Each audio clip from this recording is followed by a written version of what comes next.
Of a country. Delhi police के लिए जो रिस्पेक्ट बची थी ना, खत्म हो गई है, खत्म। लड़कियों के शरीर पे चढ़ रहे हैं ये लोग। हम लोग कोई डाकू है क्या? डाकू नहीं है, शिक्षा के हम लोग बहुत ऐसे मारते हैं। गुलामी के टाइम पे उन्होंने गोली मारी, आपने लाठी मारी।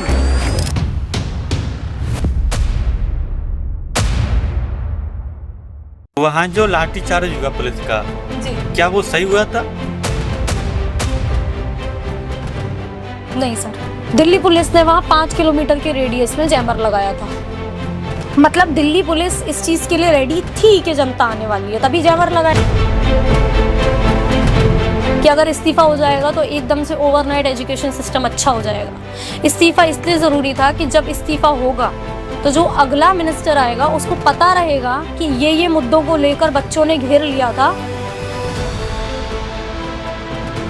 ये अब अगर मेरे कार्यकाल में हो गया तो मेरी कुर्सी पर भी बात आ सकती है, मुझे बहुत ध्यान देना चाहिए। उन्होंने एकदम से नारा लगाया, नीम का पत्ता कड़वा है, Narendra Modi dash dash dash. मैं विजेता दहिया को वो नहीं कर रही, डिफेंड नहीं कर रही, क्योंकि मुझे उसकी काफ़ी सारी स्टेटमेंट्स बहुत प्रॉब्लमैटिक लगती हैं। वो इंसान मुझे समझ में नहीं आता काफ़ी चीज़ों को लेकर, सीजेपी के कार्यकर्ताओं और वॉलंटियर्स की वो मैनेज नहीं कर पाए, वो लोग फ्रंट पे नहीं थे। कुणाल कामरा जी ने एक ऐसा बयान किया था जो कि बहुत सारे लोगों को दिल को आहत किया था, क्या वो सही था? ये कहा गया कि वो स्टेटमेंट था सीता का पति क्या कर लेगा। सीता के पति का नाम ले लेके नीता के पति का नाम कर, जो कि बहुत ही गुस्सा आती है जब आप सुनते हो कि आप ऐसे कैसे कह सकते हो प्रभु श्री राम के बारे में। आपकी सिक्योरिटी पर सवाल है बहुत बड़ा कि फॉरेन फंडिंग कैसे आ पा रही है हिंदुस्तान में अभी तक। क्या किया फिर आपने सिक्योरिटी के लिए, उसे सिक्योर करने के लिए नेटवर्क को, ये भी मेरा सवाल है। क्योंकि भीमराव अम्बेडकर भगवान नहीं है, ठीक है? या तो ये बात श्री राम या जीसस की नहीं है, ये बात है भीमराव अम्बेडकर की, जो कि एक फ्रीडम फाइटर थे। हमारे कॉन्स्टिट्यूशन में उनका बहुत बड़ा हाथ रहा है, तो वो भगवान नहीं है, तो वो किसी पर्टिकुलर जाति विशेष से तो कनेक्टेड हो ही नहीं सकते। अगर आपको कुणाल कामरा की स्टेटमेंट से प्रॉब्लम है, आप उसको पकड़िए, उससे बात करिए। आप पर्टिकुलर मूवमेंट को बदनाम क्यों कर रहे हैं? क्या आप भी शिक्षा के विरोध लोग हैं क्या जो ऐसा कर रहे हैं? किसी लड़की के साथ कोई बलात्कार करता है तो जंतर मंतर पे इतना हंगामा कट रहा था, जहाँ प्रशासन की, शासन की सब गलतियों को दिखा रहे थे। जब उस बच्ची के साथ गया हुआ तो वहाँ कोई न्याय देने नहीं गया।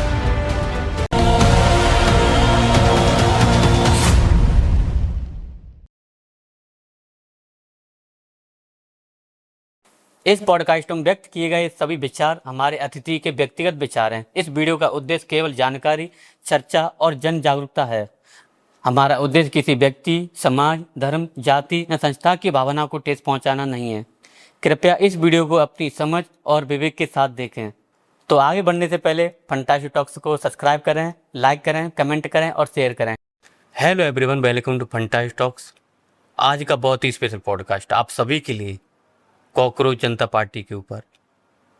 क्या वाकई में कॉकरोच जनता पार्टी समाज का भला चाहती है, स्टूडेंट का भला चाहती है, या फिर एक राजनीतिक दल बनाना चाहती है?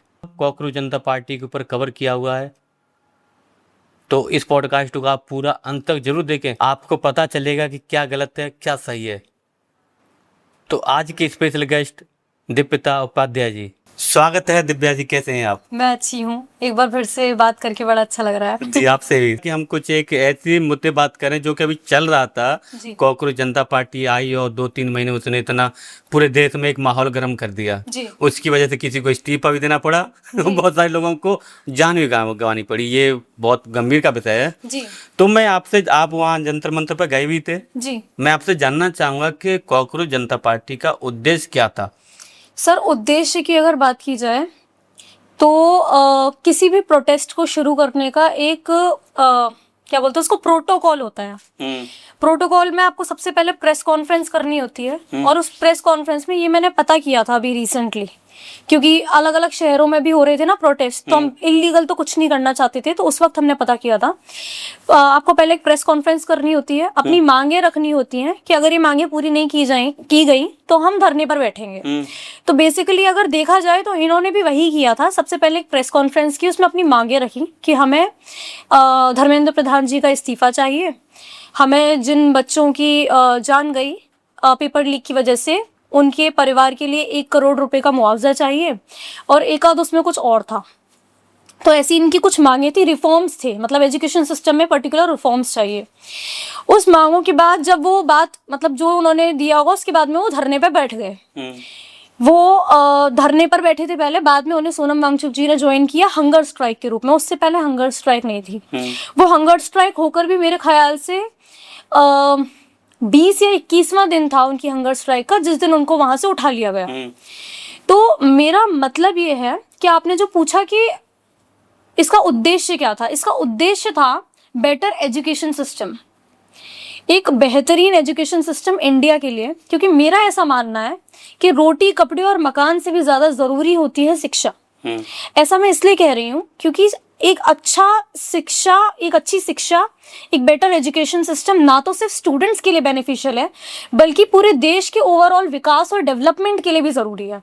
क्योंकि जो बच्चे क्वालिफाई होकर निकलेंगे उन्हीं के हाथों में इस देश के अलग अलग सेक्टर जाएंगे, चाहे वो डॉक्टर्स हों, इंजीनियर्स हों, टीचर्स हों, जो भी हों।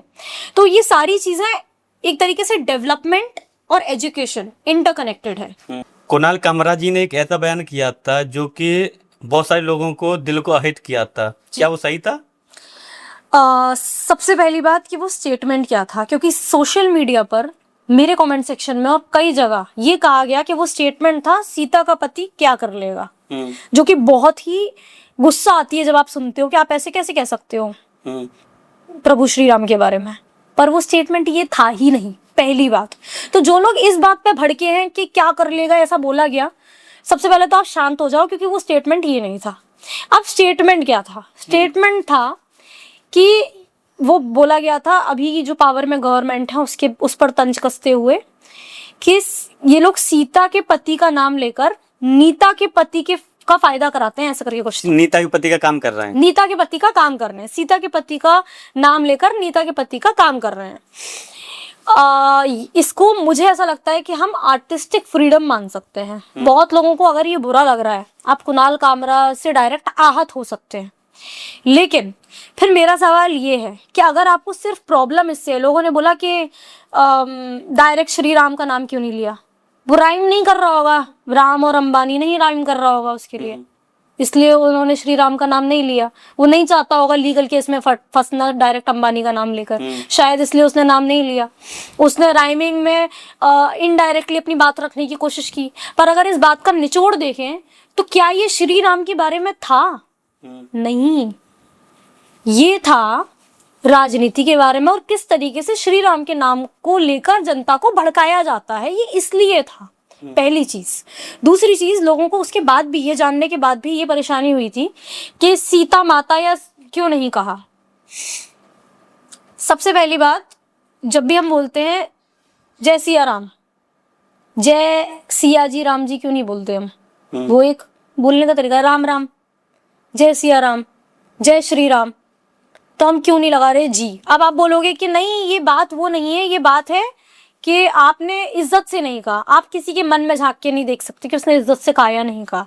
पर अगर आपको लगता है कि सीता जी के पति बोलना चाहिए था, तो ये लोग तब कहाँ थे जब वो गाना था कि अगर राम है मोदी जी तो योगी है हनुमान। एक ही लाइन में मोदी के नाम के आगे जी लगाया जा रहा है और राम के नाम के आगे नहीं लगाया जा रहा। इसका मतलब आपके लिए श्री राम से भी ऊपर है मोदी जी, कि उनके नाम के आगे तो जी था पर हमारे राम भगवान के नाम के आगे जी नहीं था। तब आप क्यों नहीं उतरे सड़कों पर?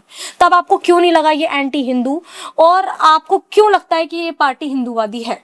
क्योंकि अगर यहाँ पर सिर्फ माता या जी लगाना ही प्रॉब्लम थी तो वो गाना जब बजता है, ये मैं बीजेपी के लिए भी बोलना चाहूंगी कि अगर ये गाना बीजेपी ने ऑफिशियली लॉन्च नहीं भी किया है अपने लिए, किसी भक्त ने बना दिया, उनके किसी फॉलोअर ने बना दिया, आपने उसके ऊपर सवाल क्यों नहीं उठाया? आप उस पार्टी को हिंदूवादी क्यों कहते हैं जो अपनी पार्टी का झंडा लेकर श्री भगवान हनुमान को नचाते हैं? आप उस पार्टी पर क्यों नहीं चर्चा करते हैं? आप उस पार्टी के खिलाफ क्यों नहीं बोलते? आप क्यों नहीं कहते कि नहीं बीजेपी जो फैसले ले रही है वो तो ठीक है, पर हम बीजेपी का विरोध करते हैं क्योंकि बीजेपी एंटी हिंदू है? आप ऐसा क्यों नहीं कहते? ये मेरा उन सबसे सवाल है, चाहे वो हिंदू रक्षा दल वाले हों, चाहे वो बीजेपी सपोर्टर्स हों, या वो सारे लोग हों जो कहते हैं कि हम एंटी हिंदू होने की वजह से इस मूवमेंट के अगेंस्ट हैं। वो इस बात का मुझे जवाब दे दे, इस गाने में एक ही लाइन में श्री राम के नाम के आगे जी क्यों नहीं था और मोदी के नाम के आगे जी क्यों था, इसका मुझे जवाब दे दे। मैं उनकी सारी बातें मान लूंगी। अगर इसका उनके पास कोई जस्टिफिकेशन हुआ तो इसको कहते हैं दोगलापन। कि आप हैं अगेंस्ट, आप उस मूवमेंट के अगेंस्ट हैं, आपको नहीं पड़ी शिक्षा की, आपको नहीं पड़ी स्टूडेंट्स की, बस आप ये घबराए हुए हैं कि हमने ओपनली ये बात बोल दी। आपको हिम्मत भी नहीं है ओपनली ये बोलने की कि हमने ओपनली ये बात बोल दी तो लोग हमारे ऊपर चढ़ बैठेंगे।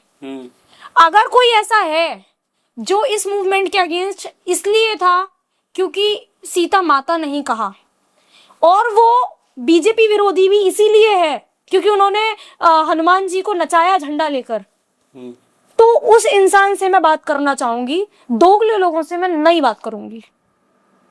ये सब दोगले हैं मेरे हिसाब से, ऐसा मुझे लगता है। बट क्या कहते हैं दीपिका जी, जब ये कॉकरोच जनता पार्टी आई थी, ये तो विदेश में बैठे हुए थे जी, ये इन्होंने यहाँ आए और एक जो मेरे को लगा, जो मैंने देखा सोशल मीडिया पे कि ये एक राजनीतिक दल बनाने के उसमें मूड में थे।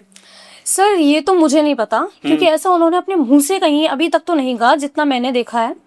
लेकिन और किसी के अंतर मन में झांक कर हमें पता नहीं चल सकता कि उनके मन में क्या चल रहा है। लेकिन जो हमने देखा उसके बेसिस पर जो मैंने ऑब्जर्व किया वो ये था कि ये विदेश में बैठे हुए थे। इनका शुरुआत हुई थी एक जोक से। सीजे ने बोला कॉकरोच बोल दिया जनता को, इन्होंने उसके ऊपर मजाक में एक मीम बना दिया। वो इतना वायरल हो गया कि 20 मिलियन से ऊपर फॉलोअर्स हो गए इंस्टाग्राम पर। और फिर धीरे धीरे काफी टाइम तक ये इसे मजाक में ही लेते रहे। शुरुआत में जब मैंने फॉलो भी किया था इस मूवमेंट को, उसके बाद में मैंने अनफॉलो कर दिया था। उसका रीजन ये था कि कुछ समय बाद उस पेज पर इंडिया, उसके डेवलपमेंट या फिर इन चीजों के बारे में सरकाज़म की जगह ये शुरू हो गया था कि चलो अपनी पावर दिखाते हैं, बीजेपी को अनफॉलो करते हैं, दिखाते हैं हम इतने सारे लोग हैं, बीजेपी को अनफॉलो करेंगे इंस्टाग्राम पे, क्या होगा उससे। मुझे ऐसा लगता है, हो सकता है उनको ऐसा लगता है कि कुछ हो सकता है कि एक इम्पैक्ट हम बना सकते हैं, पर मुझे वो चीज वो लगी कि इनके इतने सारे फॉलोअर्स आ रहे हैं, व्यूज आ रहे हैं, आप बेटर मुद्दों के लिए उस प्लेटफॉर्म को यूज कर सकते हो। ये क्या अनफॉलो फॉलो खेल रहे हो, क्या हो जाएगा इससे, कुछ भी फर्क। ऐसा लग रहा था कि बच्ची और उसका जो जी, तो ये शुरुआत मजाक से ही हुई है। उसके बाद में ये प्रेशर ग्रुप बन गया है। लोगों ने इनको प्रेशराइज किया है कि अब आपके पास प्लेटफॉर्म भी है, सब कुछ भी है। फिर इन्होंने नीट का मुद्दा भी उठाया जो स्टूडेंट्स के साथ हुआ, उसके बारे में भी बात की, और फिर धीरे धीरे ये एक मूवमेंट बना। अब रही बात इनके बाहर से आने की, है ये इंडियन, बाहर ये पढ़ रहे थे, इन्होंने मजाक में शुरू किया। लेकिन मुझे ऐसा लगता है कि इनका इंडिया आने का फैसला जैसे ही इन्होंने लिया और ये आ गए, उस चीज के लिए हमें रिस्पेक्ट करनी चाहिए। क्योंकि इसके लिए मैं एक एग्जाम्पल भी दूंगी आपको। आप ध्रुव राठी को जानते होंगे, वो भी इंडिया के बाहर बैठे हैं और इंडिया के मुद्दों और इंडिया की पॉलिटिक्स पे बात करके वो अच्छा खासा व्यूज और पैसा सोशल मीडिया से उठा रहे हैं। इनके पास जितने फॉलोअर्स और व्यूज थे, ये सेम चीज कर सकते थे। ना तो इन्हें यहाँ पर आना पड़ता, ना इन्हें अरेस्ट का डर पड़ता, ना इन्हें इतने टाइम बैठना पड़ता वहाँ की ठंडी एटमॉस्फेयर से, अच्छे AQI से इंडिया जैसी जगह आकर, और वहाँ पर बैठना इतने टाइम तक बिना किसी एक्स्ट्रा सुविधा के, ये सब नहीं करना पड़ता। अच्छा पैसा कमाते, सब कुछ करते, तो वो एक आसान रास्ता था जो ध्रुव राठी वाला था। पर फिर भी अगर यहाँ पर आ ही गए हैं, अगर उनका उद्देश्य पॉलिटिकल ग्रुप बनाने का है भी, तो वो बात की बात है। पर अभी हमारा मुद्दा उठा रहे हैं वो, और उसके लिए हमें सपोर्ट करना चाहिए, वरना कोई क्यों उठाएगा, क्योंकि पॉलिटिकल पार्टी तो कोई उठा नहीं रही है। तो जो उठा रहा है, अगर हम उसका भी सपोर्ट नहीं करेंगे तो फिर हम तो वहीं रह जाएंगे ना, पिछड़े हुए। बट वहां पर जो मुद्दा उन्होंने उठाया, उसके मैंने जो वीडियो देखी थी, आपने भी देखी होंगी बहुत सारी वीडियो, कि उसमें आप एक तरफ वैसे किसी जाति से या वो धर्म से हमें वो नहीं करना चाहिए। आप वहाँ स्टूडेंट तो देखो ब्राह्मण, क्षत्रिय, वैश्य सब हो सकते हैं वहाँ। जी बिल्कुल। तो आप वहाँ एक जय भीम का नारा लगा रहे हो, आप वहाँ क्या कहते हैं, अल्लाह तेरा नाम रहेगा, हिंदुओं का विरोध कर रहे हो, फिर आप सब कुछ इनको भी आपने जाओ दे दिया। तो आप महाराणा प्रताप का भी आपने वो एक बुक ले ली, उसको फेंकते दिखा दिया कि इसको फेंक रहे हैं। अभिजीत जी ने एक दिखाया था वीडियो। तो इनके चक्कर में मतलब क्या उसमें जो पेपर लीक हुए, जो स्टूडेंट्स हैं, उसमें सभी जाती हैं। जी बिल्कुल। आपको वहाँ अगर ऐसा मेरा पॉइंट ऑफ व्यू कि आपको वहाँ इस तरीके से ये चीज नहीं करनी चाहिए। अगर आप स्टूडेंट के लिए सोच रहे हो जी तो आपको सिर्फ फिर स्टूडेंट दिखाई देगा, ना कि कोई समाज या कोई जात धर्म। बिल्कुल। आपने ये सवाल पूछा उसके लिए मैं बहुत शुक्रिया कहना चाहूंगी आपको, क्योंकि ये बहुत लोगों के मन में आया है सवाल, और इसका जवाब मैं 1 बाय 1 दूंगी। पहला आपका क्वेश्चन था जय भीम का नारा। मेरे हिसाब से जय भीम का नारा किसी जाति विशेष का नारा नहीं है। जाति विशेष उसे बोलती है क्योंकि उन्हें ऐसा लगता है कि भीमराव अम्बेडकर जी ने हमारा स्तर सोसाइटी में ऊपर करने के लिए काफी कुछ किया, तो वो उनको मानती है, क्योंकि भीमराव अम्बेडकर भगवान नहीं है, ठीक है। या तो ये बात श्री राम या जीसस की नहीं है, ये बात है भीमराव अम्बेडकर की, जो कि एक फ्रीडम फाइटर थे। हमारे कॉन्स्टिट्यूशन में उनका बहुत बड़ा हाथ रहा है, तो वो भगवान नहीं है, तो वो किसी पर्टिकुलर जाति विशेष से तो कनेक्टेड हो ही नहीं सकते। अब उस जगह पर जय भीम के नारे क्यों लगाए गए? क्योंकि जय भीम का नारा इसलिए लगाया गया क्योंकि भीमराव अम्बेडकर का हमारे देश में एजुकेशन को लेकर जो रोल रहा है वो हम सब जानते हैं।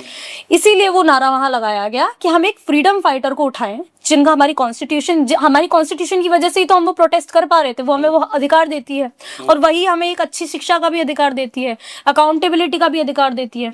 तो मैं उसे पर्सनली किसी जाति विशेष का नारा नहीं मानती। मैंने भी वहां जय भीम के नारे लगाए थे, मैं एक ब्राह्मण हूँ। फिर उसमें एक देवी वो जो महिला थी वो बस अल्लाह नाम तेरा रहेगा, नाम रहेगा, अल्लाह का, अल्लाह तेरा नाम रहेगा नहीं, बस नाम रहेगा अल्लाह का। ये फैज अहमद फैज की एक कविता है, और इस कविता का किसी भी धर्म से आप सर्च कर सकते हैं। जितने भी लोग वीडियो देख रहे हैं वो खुद सर्च कर सकते हैं। मैं चाहती हूँ कि आप जब भी कुछ देखें तो सभी लोग खुद सर्च करें। वो एक कविता है, वो क्रांति से रिलेटेड है, और उसका किसी भी धर्म से कोई लेना देना नहीं है। जब बात करते हैं बस नाम रहेगा अल्लाह का, तो एक सवाल मैं आपसे पूछना चाहती हूँ कि अल्लाह कौन है आपके हिसाब से? अल्लाह को तो नहीं जानता, पर मैं अपने भगवान को जरूर जानता हूँ। नहीं, पर आपके हिसाब से मैं जिस धर्म में रह रहा हूँ जी, अगर मैं उस धर्म की बात करूंगा, कौन सा धर्म तो मेरे लिए मेरा सबसे पहला धर्म होता है कि जैसे मेरे माता पिताओं ने मुझे जन्म दिया, कोई कहे कि आपके माता पिता बड़े हैं या उनके, मैं श्रेष्ठ मानूंगा अपने माता पिताओं। बहुत अच्छी बात है। आपके लिए भगवान कौन है? मेरे लिए मेरे इष्ट टाइम भगवान श्री कृष्ण है। भगवान श्री, तो क्या भगवान श्री राम भगवान नहीं है? है, बिल्कुल है। और विष्णु है, बिल्कुल महेश है, बिल्कुल और शिव है, क्योंकि ये जो सब तो है भगवान कौन ये एक रूप है। मैं वही आपसे कहती हूँ, भगवान एक है। हमारा सनातन धर्म भी यही कहता है। अलग अलग अवतारों में आए, त्रिमूर्ति का कॉन्सेप्ट हमें पता है, पर हमारे ऐसा मैंने सुना है, अब ये मैं कोट करना चाहूंगी कि किसी बहुत ही बड़े स्पिरिचुअल लीडर से की वीडियो में मैंने ये बात सुनी थी, क्योंकि मैंने खुद वेद पुराण नहीं पढ़े हैं तो मैं उस पर कोई टिप्पणी नहीं करना चाहूंगी। तो उन्होंने ये बोला था, उनसे मैंने ये सुना है कि हमारे सनातन धर्म में भी वेद और पुराण में यही कॉन्सेप्ट है कि ऊपर वाला एक है, और उस हमें नहीं पता वो कैसा दिखता है, वो एक पावर है, ऐसा मैंने सुना है। ठीक है, तो भगवान कोई एक नहीं हो सकते। श्री कृष्ण को भी हम भगवान मानते, पर वो है कौन? विष्णु के ही तो अवतार हैं सब। अगर विष्णु भगवान है तो शिव भी तो भगवान है। कोई भी ये सर्च कर सकता है। अच्छा, अब कल मेरा बर्थडे था, ये कब टेलीकास्ट होगा मुझे नहीं पता, बट अभी जब हम शूट कर रहे हैं, कल मेरा बर्थडे था, तो बहुत सारे मेरे हिंदू बहुत फैमिली, धन्यवाद आपको, मतलब आपको बहुत सारी देर से शुभकामनाएं। मैं आपको कर नहीं पाया था, मैंने भी आपका मैसेज देखा, तब मेरे को थोड़ी गिलानी हुई थी। और कोई बात नहीं। तो मेरे बहुत सारे ऐसे रिलेटिव्स हैं जो कि काफी धार्मिक हैं और हिंदू ही हैं, क्योंकि मैं भी हिंदू हूँ, तो मेरे रिलेटिव्स हिंदू ही हैं। उन्होंने मुझे कई लोगों ने इंग्लिश में विश किया कि happy birthday, may God bless you. तो क्या गॉड का मतलब ये है कि वो सिर्फ क्रिश्चियन का है? नहीं, गॉड को इंग्लिश में गॉड, हिंदी में ईश्वर या भगवान, और अरेबिक में उनको अल्लाह कहते हैं। वो किसी पर्टिकुलर छवि या उसका वो नहीं है, वो सिर्फ एक भाषा का डिफरेंस है। ये मैंने आपको इसलिए बताया है क्योंकि हिंदुस्तान में रहते हैं और अल्लाह हमने सिर्फ मुसलमानों के मुंह से सुना है, तो हमें लगता है कि वो मुसलमानों के कोई भगवान है। ऐसा नहीं है, भगवान को ही अल्लाह कहते हैं, अल्लाह को ही गॉड कहते हैं। वो जो कविता है, अगर आप उसे पढ़ेंगे, फैज अहमद फैज एक बहुत ही अच्छे कवि हैं, वो एक टीचर थे जिन्होंने वो कहा। एंड जितने भी लोग लिटरेचर में रुचि रखते हैं, उन्होंने शायद ये कविता या फैज अहमद फैज को तो 100% पढ़ा होगा। हमें भी थिएटर में पढ़ाते थे। उनकी एक और कविता है कुत्ते, बहुत अच्छी है, उसमें कंपैरिजन दिखाया है। मतलब जब आप उस कविता को पढ़ेंगे तो वो जो सड़क के आवारा कुत्ते होते हैं ना, उन पर भी फिट बैठती है, और वही कविता कोई ऐसा इंसान जो किसी के अंडर है, मतलब मजबूर है, किसी के नीचे काम कर रहा है, वो जॉब वाला इंसान हो सकता है, या कुछ कुछ लाइंस देश की जनता के ऊपर, आवाम के ऊपर, मतलब कोई भी कमजोर व्यक्ति, उस पर भी सटीक फिट बैठती है।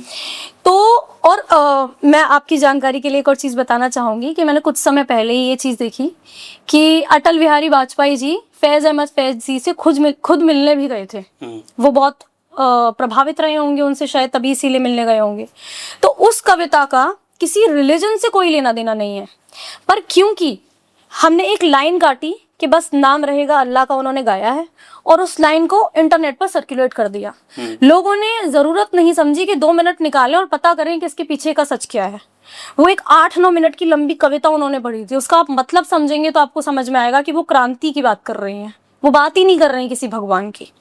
अब एक और अगला सवाल आपका था जो आपने मुझसे पूछा था कि हिंदू विरोधी नारे वहां लगाए गए, वो मैं आपसे पर्टिकुलरली पूछना चाहूंगी कि आप पर्टिकुलर किस नारे की बात कर रहे हैं जो आपको हिंदू, ब्राह्मण मुर्दाबाद इस तरीके से रहे क्यों? ब्राह्मणवाद मुर्दाबाद, देखिए मेरी इंफॉर्मेशन के हिसाब से मैंने उस पर्टिकुलर प्रोटेस्ट में ऐसा कोई वीडियो देखा नहीं है, तो मैं उस पर टिप्पणी नहीं करूंगी। हो सकता है किसी ने लगाया हो सकता है ना भी लगाया हो, तो वो मैं आप लोगों पर छोड़ती हूँ और आप पर भी छोड़ती हूँ। आप लोग खुद रिसर्च कीजिए कि उस वीडियो के पीछे का हकीकत क्या है, वहां का वीडियो है या नहीं, अगर वहां का है तो किसने लगाया। क्योंकि मेरा एक और मानना है, वो एक पब्लिक प्रोटेस्ट है। पब्लिक प्रोटेस्ट में उन लोगों ने अपनी एक प्रेशर ग्रुप बनाया, कॉकरोच जनता पार्टी, उसके उनके कुछ स्पोक्स पर्सन है। उन स्पोक्स पर्सन में से अगर कोई कुछ बोल रहा है तो उनकी डायरेक्ट जिम्मेदारी बनती है। जैसे विजेता दहिया ने बोला था प्रेमानंद महाराज के लिए कि मैं उन्हें महाराज नहीं मानता, महाकाल के लिए भी बोला है उन्होंने जी, महाकाल के लिए भी बोला था। अच्छा, वो वाला वीडियो मैंने नहीं देखा, वो वाला वीडियो नहीं देखा मैंने, प्रेमानंद महाराज वाला देखा था और उनका कुछ उसके लिए एक्सप्लेनेशन भी था। मुझे ऐसा लगता है कि उनका वो व्यक्तिगत स्टेटमेंट था और वो वहां पर नहीं बोलना चाहिए था, ना ही उससे रिलेटेड कोई सवाल पूछा जाना चाहिए था। मुझे नहीं पता वो इनिशिएट किसकी तरफ से हुआ। अगर मैं यहाँ बैठी हूँ और आप मुझसे कोई सवाल पूछ रहे हैं तो उसका जवाब मैं दूंगी। मैं विजेता दहिया को वो नहीं कर रही, डिफेंड नहीं कर रही, क्योंकि मुझे उसकी काफी सारी स्टेटमेंट्स बहुत प्रॉब्लमैटिक लगती हैं। वो इंसान मुझे समझ में नहीं आता काफी चीजों को लेकर, चाहे वो कोई भी मुद्दा रहा हो, चाहे वो बर्गर वाला मुद्दा रहा हो, क्योंकि शुरुआत में गलती नहीं थी, आदमी कुछ ना कुछ खाएगा ही, पर उसके रिप्लाई को आप तरीके से कर सकते थे। आपने वो भी जिस दिन, उससे पहले कुछ नहीं हुआ था, पर जिस दिन लाठी चार्ज हुआ, इतने लोग घायल हुए, उसके बाद आप उसका एक्सप्लेनेशन वीडियो कार में बर्गर खाते हुए बना रहे हो, बहुत ईगोइस्टिक लग रहा था, जो मुझे पसंद नहीं आया। पर मैं सिर्फ इतना कह रही हूँ कि अगर मुझे भी किसी चीज की नॉलेज नहीं है, मैं उसके बारे में टिप्पणी नहीं करूंगी, तो आप भी मत करा करो ना, पहले पता करो पूरी बात को।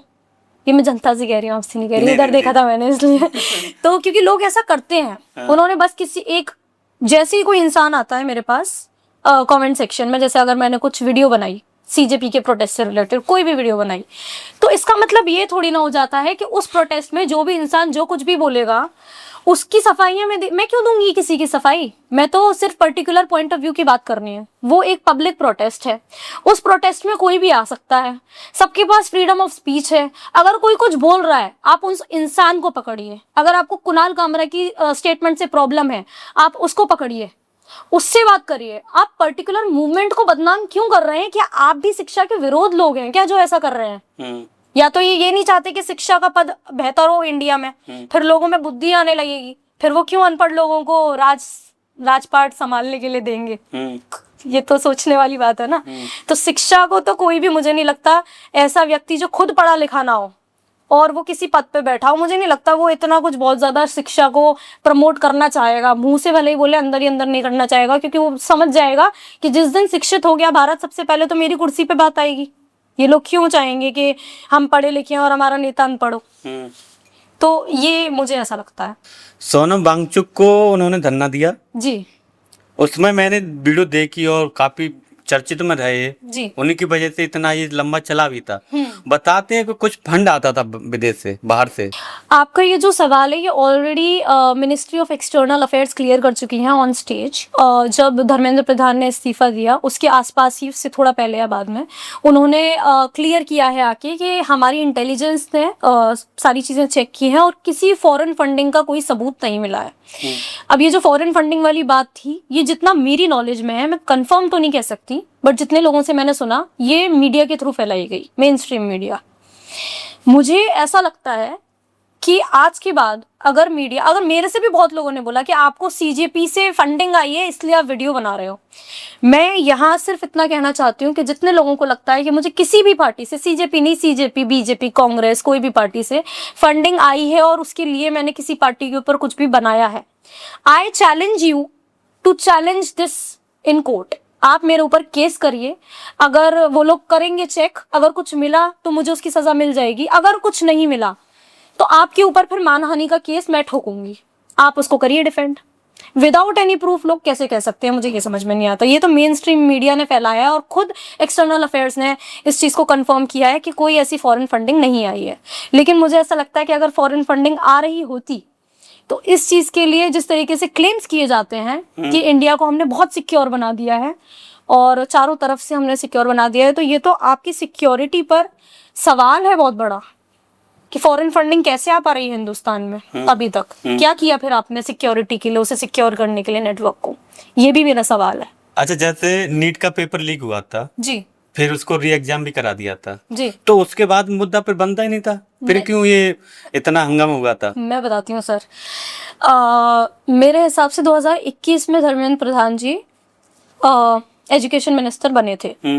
उसके बाद से लगातार पेपर लीक के मुद्दे सामने आए। जिस दिन अभी हाल ही में नरेंद्र मोदी जी की, प्रधानमंत्री जी की पहली वीडियो आई जो उन्होंने वर्टिकल में बनाई थी खुद से, उसके कुछ ही देर बाद सुप्रीम कोर्ट का भी ऑर्डर आया कि 2024 में नीट पेपर लीक के लिए जिस इंसान को गिरफ्तार किया गया था उसे बाइज्जत बरी कर दिया गया है। तो ये क्या गारंटी है कि जिन 12, 13, 14 टीचर्स की बात करते हैं ये कि हमने 2026 के पेपर लीक के लिए उन्हें अंदर किया है, वो जेल में पड़े हैं, वो जब तक कोर्ट डिसाइड नहीं करेगा हमें कैसे पता कि वही लोग हैं, वो सारे उसके लिए इन्वॉल्व हैं, उनको सजा मिल चुकी है, पहली चीज। दूसरी चीज सर, सजा देना डैमेज कंट्रोल है। अगर कल को मैं यहाँ बम गिरा दूं, यहाँ बम गिर जाए किसी वजह से और यहाँ की सिक्योरिटी की जिम्मेदारी आपने किसी को दे रखी है, तो जो नुकसान हो गया वो तो हो गया ना। उसके बाद जिसने बम गिराया उसको पकड़ के अगर सजा दी गई तो यहाँ का नुकसान कवर हो जाएगा उससे? नहीं। तो जो बच्चे चले गए क्या वो वापस आ जाएंगे उनको सजा दिलाने से? इतना बड़ा फेलियर हो ही कैसे गया? दूसरी बात, लोग कहते हैं कि रीनीट को सक्सेसफुली करवाया गया। मैंने ये प्रधान जी के इस्तीफे में भी पढ़ा था, उन्होंने ऐसा कहा है। लेकिन ऐसे बहुत सारे केस सामने आए हैं जिसमें OMR शीट जो उन्हें भेजी गई थी NTA द्वारा, उसमें उनके किसी के 600 से ऊपर नंबर बन रहे हैं और रिजल्ट में 4 नंबर आए हैं। तो क्या ये एरर नहीं है? वो बच्चे क्या करें? जिन बच्चों का रिजल्ट अच्छा आ गया उन्होंने तो जश्न मना लिया, पर जिन बच्चों का, और ऐसे मल्टीपल केसेस आए हैं, एक दो नहीं, तो जिन बच्चों का रिजल्ट खराब हो गया वो बेचारे, अगर उन्होंने कुछ कर लिया तो उसकी जिम्मेदारी कौन लेगा? इतने फेलियर्स क्यों हैं? हम एक एग्जाम भी ठीक से नहीं करा सकते क्या? ये कंसर्निंग है, बहुत ज्यादा कंसर्निंग है। इसलिए इस्तीफा जरूरी है। इस्तीफा इसलिए जरूरी नहीं था कि अगर इस्तीफा हो जाएगा तो एकदम से ओवरनाइट एजुकेशन सिस्टम अच्छा हो जाएगा। इस्तीफा इसलिए जरूरी था कि जब इस्तीफा होगा तो जो अगला मिनिस्टर आएगा उसको पता रहेगा कि ये मुद्दों को लेकर बच्चों ने घेर लिया था, ये अब अगर मेरे कार्यकाल में हो गया तो मेरी कुर्सी पर भी बात आ सकती है, मुझे बहुत ध्यान देना चाहिए। क्योंकि लोग अक्सर कह देते हैं कि जो नेता ऊपर बैठे हैं टॉप में वो तो अच्छा काम कर रहे हैं, नीचे वाले करप्शन करते हैं। लेकिन वो ये भूल जाते हैं कि अगर ऊपर वाला नीचे वालों को टाइट करके रखे, वो अपने नीचे वालों को, तो ये चेन सिस्टम है, कभी गड़बड़ नहीं होगी, कभी भी नहीं होगी। वो नीचे वाले करप्शन कर क्यों पा रहे हैं? उन्हें ढील मिल रही है ना। दिव्या जी, मैं आपसे पर्सनली एक सवाल करूं जी।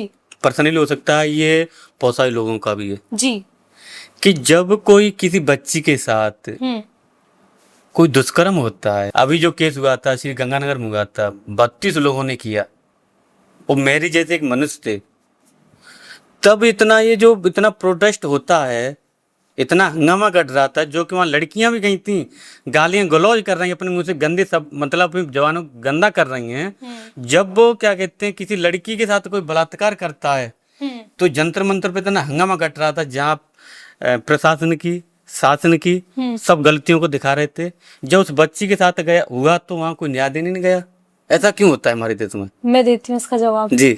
जंतर मंतर पर ये जो प्रोटेस्ट हुआ, क्या हाल फिलहाल में आपने ऐसा प्रोटेस्ट इससे पहले देखा किसी भी मुद्दे को लेकर, चाहे वो सरकार के खिलाफ हो, चाहे एजुकेशन के खिलाफ हो, किसी भी मुद्दे को? बट वो काफी टाइम पहले भारत बंद करो मतलब जब बड़े बड़े स्तर पर देखा जाता है कि पहले आपने देखा होगा कि काफी वर्ष पहले कि भारत बंद करो, हर दिन 4 दिन भारत बंद होता था। पहले अन्ना जी आए थे, उन्होंने अनशन किया, तब भी हंगामा कटा था बहुत ज्यादा।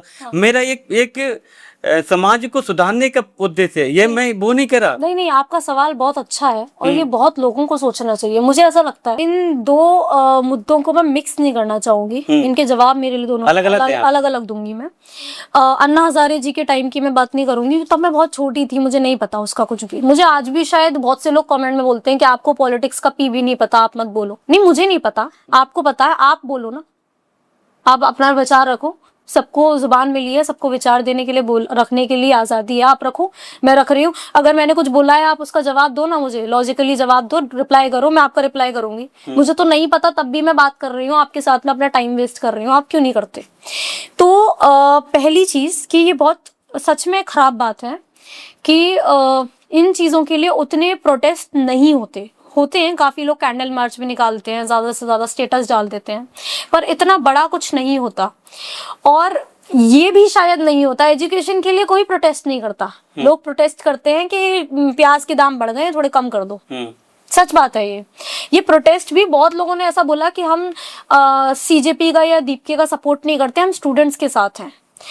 उसके आने से पहले और ये मुद्दा उठाने से पहले वो लोग कहाँ थे और क्या कर रहे थे स्टूडेंट्स का साथ देने के लिए? किसने बात की थी नीट मुद्दे के ऊपर? इतना बड़ा प्रोटेस्ट ऑर्गेनाइज करने की किसने कोशिश की थी? कौन संघर्ष कर रहा था?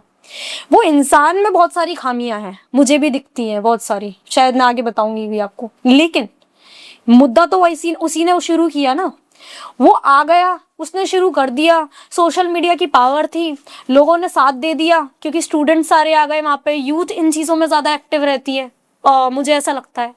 तो ये हो गया। अगर उसने नहीं करवाया होता तो ये भी नहीं हुआ होता सर।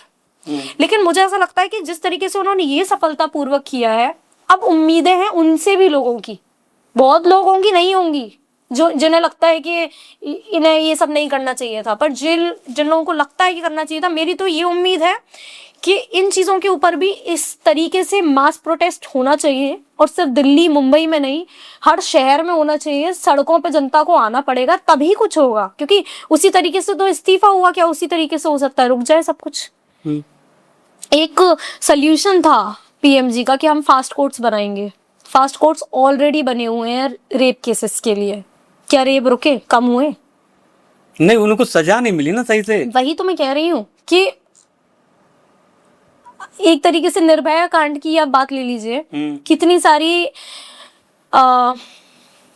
तारीख पे तारीख उसके बाद जाके उनका वो हुआ। अभी कुछ समय पहले एक न्यूज में पढ़ रही थी कि एक इंसान था, ऑलमोस्ट मरने की उम्र थी उसकी, और तब जाके कोर्ट ने उसको उम्र कैद सजा दी। कितने सालों से केस चल रहा होगा। तो हमारे देश का लॉ कब सुधरेगा, ये मेरा भी सवाल है। और मैं आपके साथ हूँ इसमें कि लोगों को इस चीज के लिए भी उतरना चाहिए सड़कों पर, क्योंकि बहुत ही कंसर्निंग मुद्दा है। अब मेरे को जो लगता है, मेरा पॉइंट ऑफ व्यू है कि पहले आप ये जो एजुकेशन सिस्टम को आप अलग रख दोगे, पहले अगर आप इस मुद्दे पर आ जाओगे तो जो 4 और सोच रहे हैं ना, अपने दिमाग में चला रहे हैं कि इस लड़की के साथ मुझे दुष्कर्म करना है, तो वो सुधर जाएंगे। लेकिन सर मेरा जवाब इस पे कुछ और है। मुझे ऐसा लगता है कि जो ऐसा सोच रहे हैं वो भी कहीं ना कहीं मानसिकता या फिर पढ़ाई की कमी है।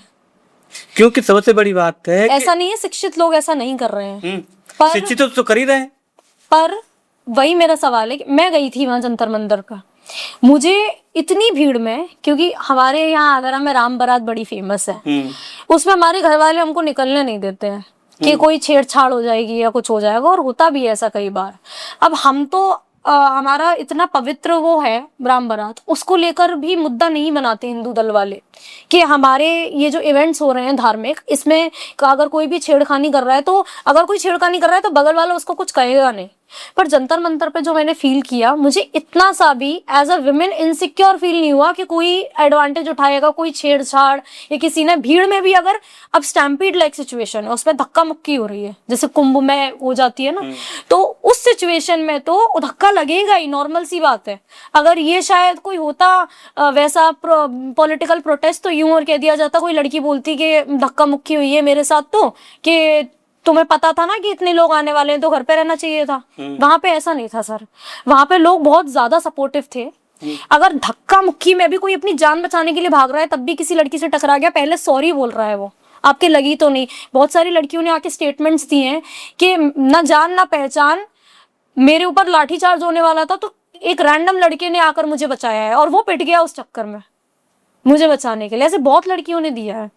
तो इसका मतलब वहां पर तो हमें ऐसा कोई भी 20 दिन से ऊपर ये प्रोटेस्ट चला, इतने सारी लाखों की भीड़ भी हुई, ये मुद्दा वहां पर क्यों नहीं आया? जो मेंटालिटी है ये शिक्षा से नहीं, ये जिम्मेदार नागरिक जो होगा ना, वो ध्यान रखेगा कि अगर हाँ हम इतने सारे लोग जमा हैं और कूड़ा फैल रहा है तो कुछ लोग वहीं पर आके क्लीन अप ड्राइव भी कर रहे हैं कि साफ सुथरा रहे सब कुछ।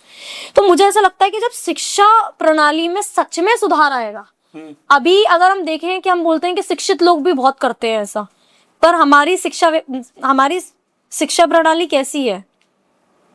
ऐसे बहुत सारे केसेस है करप्शन में, आज भी बहुत लोगों के पास डिग्री है और उन्हें उस सब्जेक्ट का ABC नहीं पता होता, पर डिग्री है। नहीं, अभी मैंने ये भी एक क्या कहते हैं, वहाँ बहुत सारे बच्चों से मीडिया वालों ने पूछा था कि आप किसके उसमें आए हो, कि हम बोले कि नीट के लिए। बोले उन लोगों को नीट की आप कर रहे हैं, बोले हाँ कर रहे हैं, उसको नीट की फुल फॉर्म नहीं पता है। सर नीट की फुल फॉर्म तो मुझे भी नहीं पता है, पर मैं नीट कर भी नहीं रही हूँ, पर मुझे ये पता है। आप तो कर नहीं रहे हो ना, हाँ। मतलब जो कर रहा है उस स्टूडेंट को पता भी नहीं उसकी सर वो मुझे ऐसा लगता है कि लाखों की भीड़ में हर इंसान बिल्कुल ऐसा वैसा नहीं आ सकता, पर वो अगर आया है शिक्षा के लिए, अब ये भी तो शर्म की बात है कि अगर वो नीट कर रहे हैं और उन्हें नीट की फुल फॉर्म नहीं पता, तो हमारी शिक्षा व्यवस्था कैसी होगी आप सोचिए ना।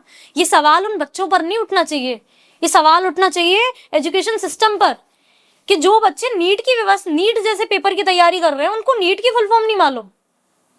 बहुत सारे ऐसे भी आए थे जो बहुत इंटेलिजेंट थे, मेरी भी काफी लोगों से बात हुई है। वहां सिर्फ बच्चे नहीं थे, बच्चों के माँ बाप थे, ऐसे बच्चे थे जो 8-8, 9-9 साल के बच्चे वहां पर थे।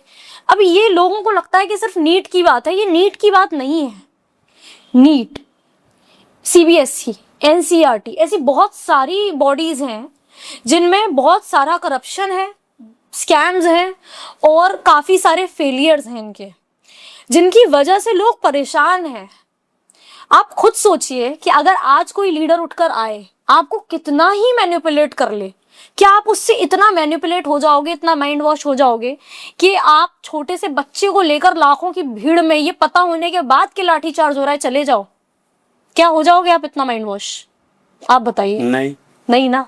तो इतने लोग अगर वहां आ रहे हैं, पिट रहे हैं, जिस दिन लाठीचार्ज हुआ है 20 तारीख को, उसके बाद भीड़ बढ़ी है वहां पर और बढ़ती ही जा रही थी। और जिससे पूछ रहे थे कि आप यहाँ आए हैं, आपको पता है ना यहाँ पर किस तरीके से हुआ? हाँ हमें पता है, हम पिटने के लिए तैयार हैं। तो वो लोग, एक इंसान वो जादू टोना थोड़ी ना कर दिया होगा लाखों लोगों पर, लोग सच में परेशान होंगे ना। होता क्या है कि हमें ऐसा लगता है कि हम ऐसा बोलते हैं कि उस प्रोटेस्ट में लोग मुद्दे से भटक रहे थे, पर हम मुद्दे से भटक जाते हैं। हम भूल जाते हैं कि वो जो प्रोटेस्ट हो रहा है उसकी मांगें क्या है। वो लोग अच्छी शिक्षा व्यवस्था मांग रहे हैं, हम उसमें साथ तो दे नहीं रहे हैं, हम डिमोटिवेट और कर रहे हैं। लाखों की भीड़ में हम कैसे गारंटी ले सकते हैं कि एक एक इंसान अच्छा होगा या एक एक इंसान बुरा होगा? दोनों ही नहीं ले सकते। पर मैंने ऐसे में 2 दल देखे, प्रो CJP जो कह रहे थे कि सब बच्चे बढ़िया थे, एक भी बुरा नहीं था, ऐसा नहीं हो सकता।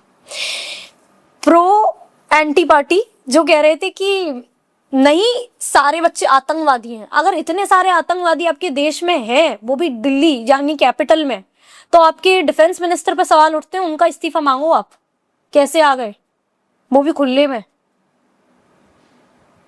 सोचने वाली बात है या नहीं? अब आपने कुछ देर पहले एक और चीज बोला था कि लड़कियां गाली गलौज कर रही थी, ये सारी चीजें कर रही थी।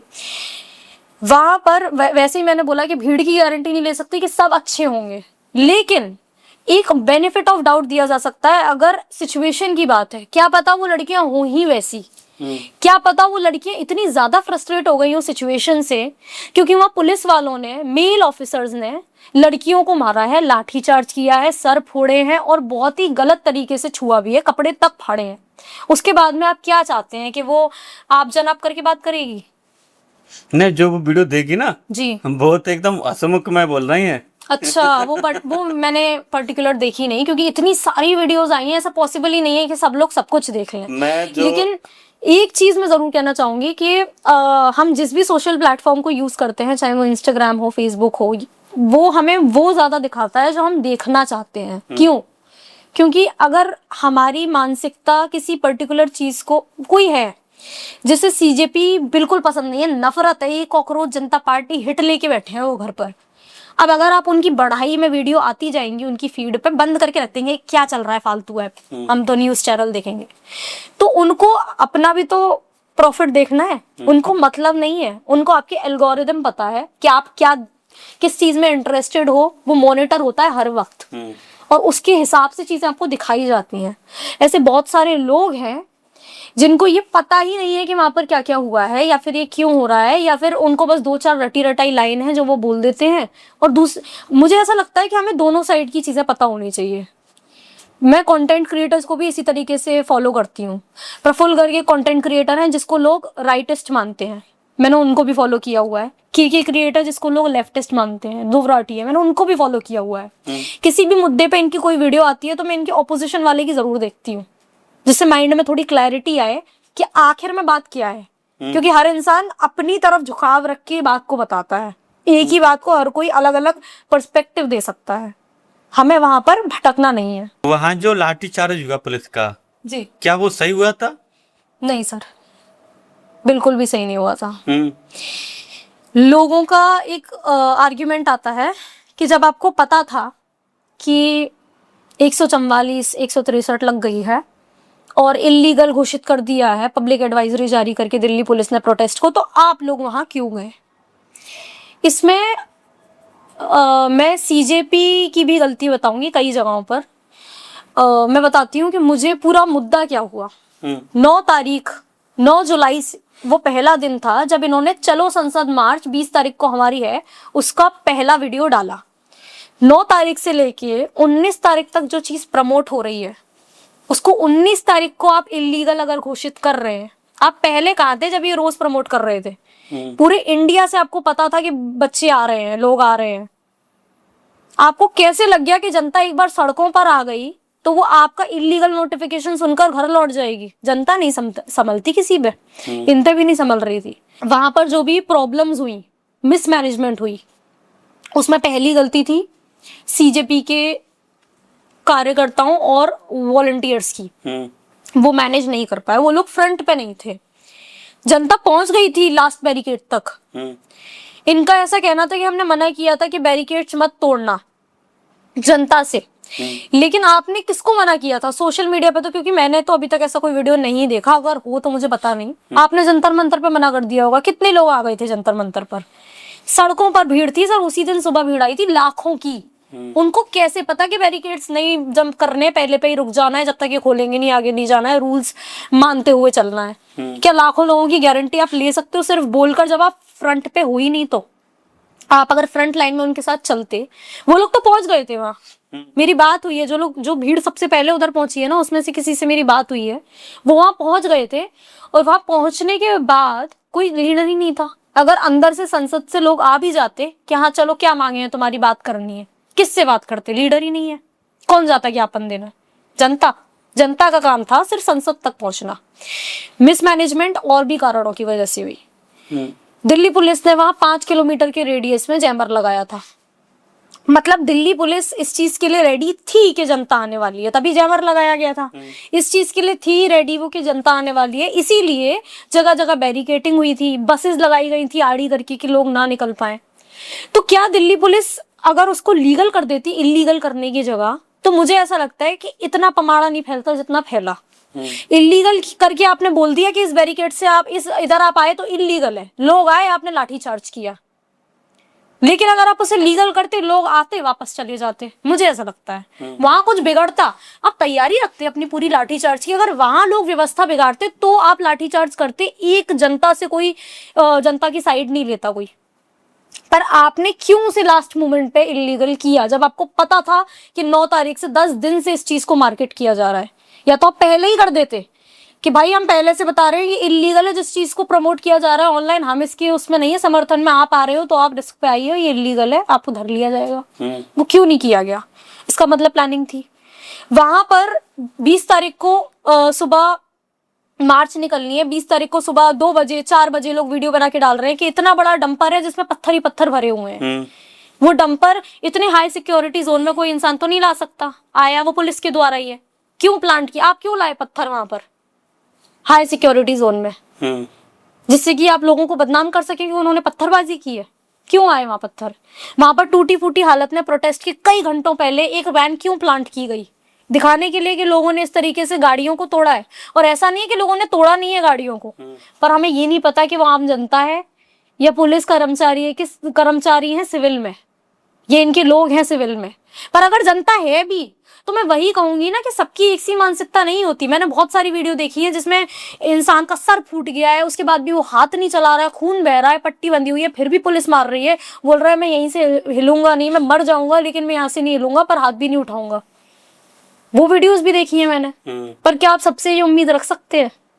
हर कोई गांधीवादी नहीं होता, कुछ ऐसे भी होते हैं कि भाई बापू पहला थप्पड़ मारने का तो आपने बताया था, दूसरा मारने के बाद आपने नहीं बोला था कि तब भी चुप रह जाना है। बहुत से होते हैं वैसे भी। आपने पब्लिक को मजबूर किया है इलीगल करने के लिए।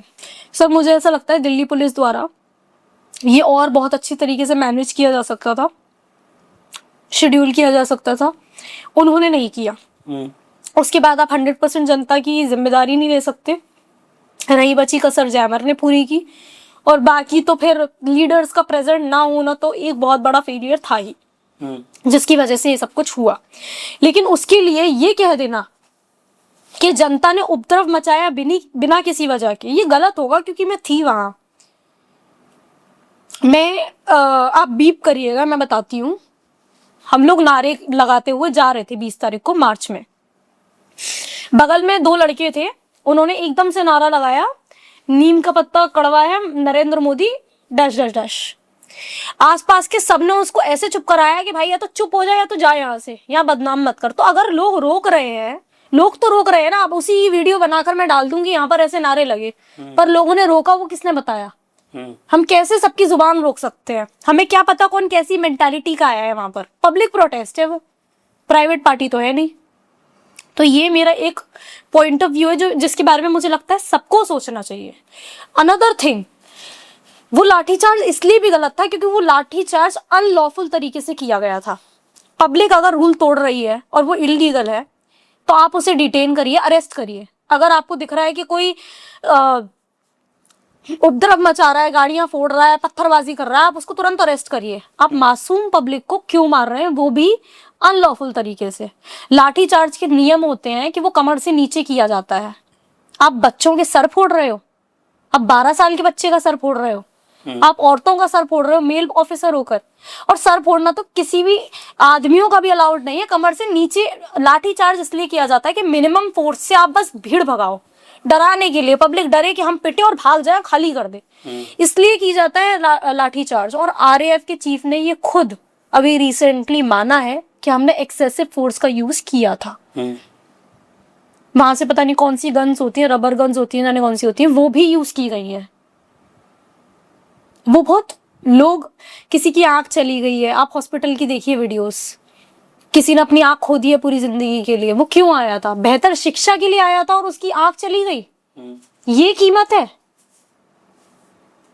धर्मेंद्र प्रधान के रेजिग्नेशन के लिए सर मैंने भी बहुत जश्न मनाया कि उन्होंने इस्तीफा दे दिया, लेकिन सर उस इस्तीफे के लिए हमने क्या किया? हमने बच्चों के सर फुड़वाए। हमारे आगरा से भी एक बच्चा गया था जिसका पैर में पट्टी है, पुलिस वाले ने मारा उसको। 8 साल का 9 साल का बच्चा है। ये कीमत चुकाई। लड़कियों ने अपने कपड़े फटवाए। लड़कियां वीडियो बना के कह रही हैं कि हम वहां पर अगर अनसेफ फील कर रहे थे तो पुलिस से। और पुलिस किस लिए होती है सर? रक्षा के लिए। ये चीज बहुत डिसहार्टनिंग है। और उस प्रोटेस्ट के बाद जब भी मैं स्पेशली दिल्ली पुलिस के किसी भी कॉप को देखती हूँ, मुझे अंदर से बड़ा नफरत फील होती है सर। अगर आप कहते हैं कि वहां बच्चों की भीड़ टेररिस्ट माइंडसेट की थी, तो ये क्या था? इन लोगों की कीलें क्यों थी इनके लाठियों में? ऑन द स्पॉट पकड़ के वीडियोस वायरल हुई हैं सर, पब्लिक ने बनाई है। इनकी लाठियों में कीलें क्यों थी? इन्होंने गन्स क्यों फायर की? मोटर टैंक तो मैंने वहां नहीं देखा दिल्ली प्रोटेस्ट में। आंसू गैस के एक्सपायरी कैंस छोड़े गए। एक्सपायरी वो कितनी हार्मफुल है लंग्स के लिए, 1 साल पुरानी एक्सपायरी, वहां भी स्कैम किया आपने। आपको शर्म नहीं आई ये करते हुए? आपको फील नहीं हुआ कि आप किसी बच्चे पे हाथ उठा रहे हो? आपको फील नहीं हुआ कि आप किसी लड़की को मार रहे हो, उसके कपड़े फाड़ रहे हो? आप क्या हो? आप रक्षक हो, भक्षक हो मेरे हिसाब से तो। मुझे बिल्कुल सर ऐसा नहीं लगता कि ये इस्तीफा उस लॉस को भर सकता है जो इस इस्तीफे को रोकने के लिए जो लॉस हुआ है ना 20 तारीख को, वो बिल्कुल भी सही नहीं था। वो बहुत खराब था। और मेरे लिए इस वक्त ये वीडियो जो भी देख रहा है, अगर आप 20 तारीख के लाठी चार्ज को एथिकल मानते हैं या उसको सपोर्ट करते हैं, बेहतर होगा आप मुझे अनफॉलो कर दीजिए और मेरे सामने ना पढ़िए, क्योंकि मुझे उस इंसान से नफरत है जो उस चीज को जस्टिफाई कर सकता है। नफरत, चाहे वो मेरा फैमिली मेंबर ही क्यों ना हो, मेरा कितना भी अच्छा रिश्तेदार हो, अगर आप इस हैवानियत को जस्टिफाई कर रहे हैं, मेरे दिल में आपके लिए सिर्फ नफरत है, सिर्फ नफरत। प्रहलाद जोशी जी क्या कहते हैं शिक्षा मंत्री बने गए, तो इनसे आप क्या उम्मीद करते हैं? सर इनसे मैं ये उम्मीद करती हूँ कि जो भी इस पिछले 1-2 महीने में देश में हुआ उससे सीख लें। एजुकेशन की जो जड़ें कमजोर जहां से हैं वहां से सुधारने की कोशिश करें। इनका काम नहीं है एक छोटे हर एक स्कूल में जाकर उस स्कूल का दौरा करना, हर स्कूल में जाकर तो नहीं पॉसिबल है, लेकिन इनकी जिम्मेदारी है कि एटलीस्ट एजुकेशन में तो करप्शन 0 कर दें। जो गवर्नमेंट स्कूल्स एंड कॉलेजेस हैं उनकी, मुझे ऐसा लगता है सर इन सारी चीजों के लिए ना स्पेशली इंफ्रास्ट्रक्चर, ऐसे एप्लीकेशंस लॉन्च होने चाहिए, और अच्छे बग्स वाले नहीं कि हम खोल रहे हैं और हम उस पर कुछ दर्ज ही नहीं कर पा रहे हैं, जो पब्लिक के लिए अवेलेबल हो, कोई भी पब्लिक कभी भी खोल पाए, जिस पर अगर किसी स्कूल में प्रॉब्लम है, किसी कॉलेज में प्रॉब्लम है, उसकी वीडियो हम बनाएं या हम उसकी कंप्लेंट करें, पब्लिक पोर्टल पे वो जाए, वो सीधा देख पाए एजुकेशन मिनिस्टर जी, उस पर क्या एक्शन हुआ वो भी पब्लिक के लिए हो उसी वेबसाइट पर, और लोगों के रिव्यूज हो जनता के कि जो एक्शन लिया गया है क्या वो सच में लिया गया है, क्योंकि बहुत ज्यादा धांधलेबाजी होती है, रिकॉर्ड्स को बहुत डाइवर्ट किया जाता है सर, डेटा को ऑल्टर किया जाता है। एक जगह काम करेंगे, उसकी फोटो खींच के 40 जगह डाल देंगे, सबका बजट पास करवा लेंगे। क्या है ये? और मुझे ये समझ में नहीं आता कि ये लोग चैन से सोते कैसे हैं और इन्हें क्या ऊपर वाले का खौफ नहीं है।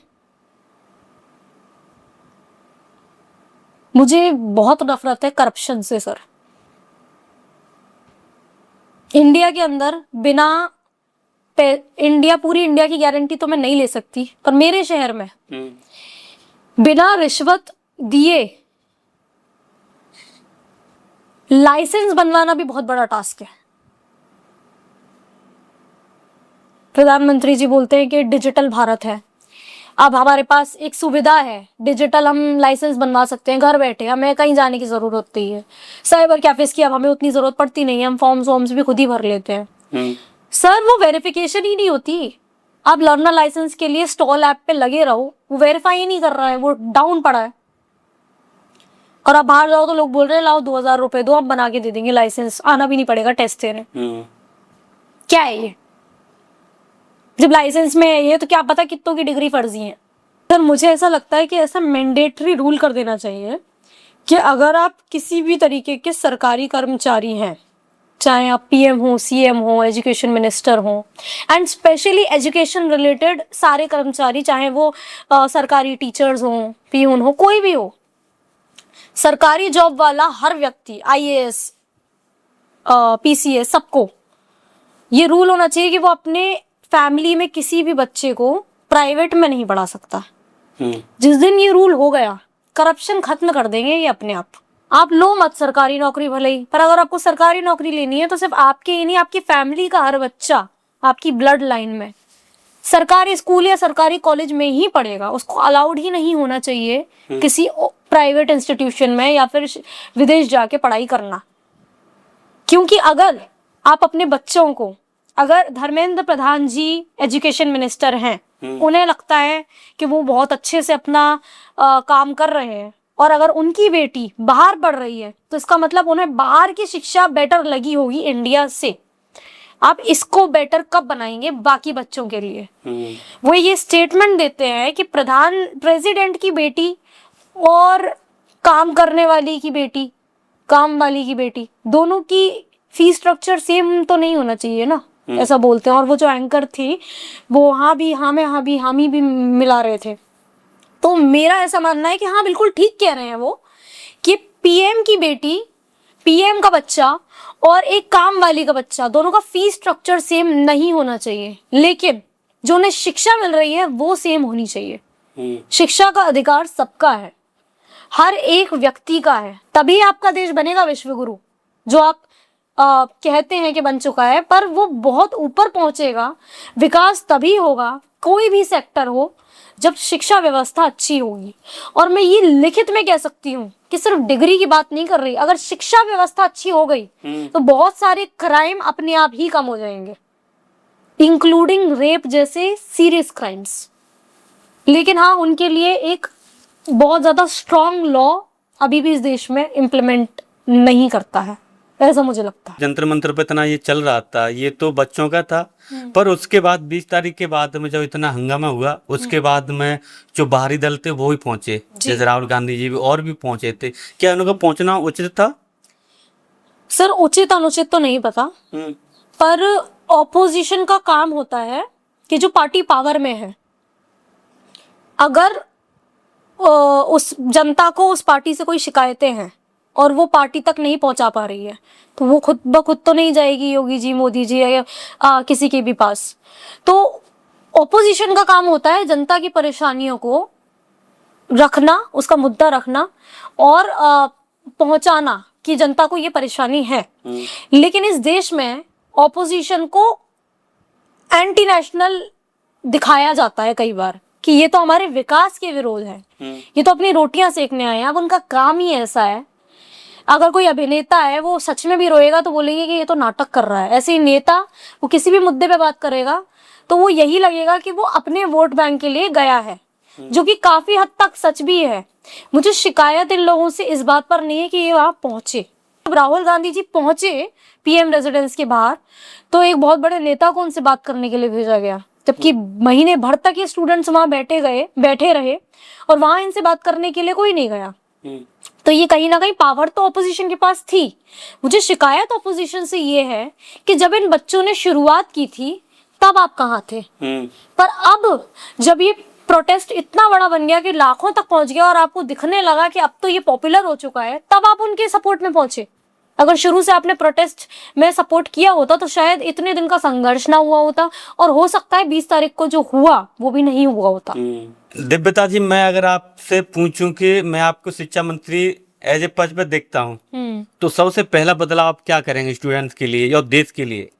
सर सबसे पहला बदलाव मैं करूंगी कि किसी भी परेशान, क्योंकि अब मेरे को पॉलिटिक्स का इन डेप्थ नॉलेज नहीं है कि ड्यूटी क्या होती है, उस बारे में मैं कभी उस पद पे रही नहीं। पर जब मैं बाहर से इसे देखती हूँ तो मुझे ऐसा लगता है जो सबसे पहला काम मैं करूंगी, जो बदलाव मैं करना चाहूंगी, वो मैं करूंगी कि एजुकेशन सिस्टम से करप्शन खत्म करना। जब करप्शन खत्म हो जाएगा तो ना पेपर लीक होगा, क्योंकि क्यों लीक हुआ, वो क्या कारण था पेपर लीक का? उन्हें पैसे कमाने थे, उन्होंने लीक किया, कुछ लोगों को बेचा, या अगर उन्हें किसी अपने घर वाले के लिए भी पेपर लीक करना था, इतना लीक नहीं होता घर वालों के लिए करते तो वो भी करप्शन का ही पार्ट है अगर करना भी था तो। जिस दिन करप्शन एजुकेशन सिस्टम से खत्म हो जाएगा, उसके लिए जो मेजर्स मैं ले पाऊंगी मैं लूंगी। उसके लिए थोड़ी देर पहले भी मैंने इस पॉडकास्ट में ये चीज मेंशन की थी, मैं कोशिश करूंगी कि एजुकेशन से रिलेटेड जितनी समस्याएं हैं, सिटी बाय सिटी जो कॉलेजेस और स्कूल्स हैं, उनका जो भी डेवलपमेंट है, कि सरकार क्या करना चाहती है, अभी क्या कंडीशन है, आगे के हमारे क्या प्लान्स, हम क्या डेवलपमेंट लाएंगे, और जनता की तरफ से कि वहाँ क्या क्या परेशानियां हैं, उनको सॉल्व किया गया या नहीं किया गया, और जब सॉल्व कर दिया गया तो जनता उससे संतुष्ट है या नहीं, वो सब एक पब्लिक पोर्टल पे आना चाहिए।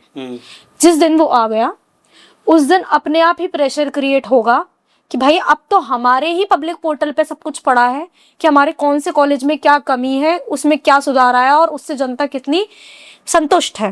अपने आप करप्शन भी खत्म हो जाएगा और अपने आप एजुकेशन का स्तर भी बेटर हो जाएगा। आपने इतनी चर्चा की, सीजेपी के बारे में बताया था, ए से जेड तक आपने सब कुछ बताया कि क्या गलत था क्या सही था। तो जो लोग इस पॉडकास्ट को आपको अभी तक सुना, उनके लिए आप लास्ट में से क्या देना चाहेंगे?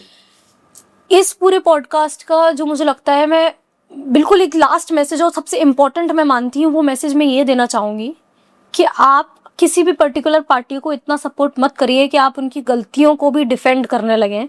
और जब वो पार्टी खुद बोल दे कि फॉरेन फंडिंग नहीं थी, जब वो पार्टी खुद बोल दे कि हाँ हम इस्तीफा देते हैं, तो आपको अंदर से पर्सनल हार महसूस होने लगे, जबकि देश के लिए ये एक जीत है।